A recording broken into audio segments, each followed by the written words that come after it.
Hi everyone, welcome back to another video from Webtech Tutorial.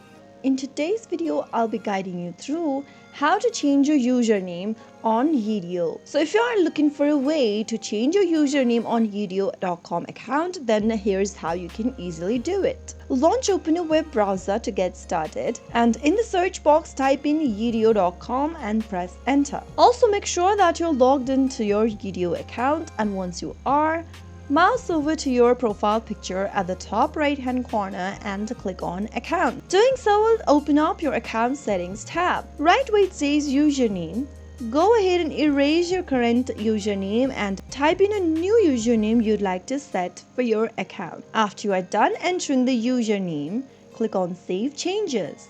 And remember that changing your username will also clear your recent activity feed. So once you click on save changes, you should be able to see your username change to something else. And that is how you can easily change your username on Yidio account with a few simple steps. If you found the video to be helpful, go ahead and give us a thumbs up.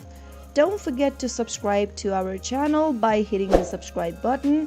Also press the bell icon so that you'll never miss another upcoming upload from us. I'll see you again in the next episode. Goodbye till then.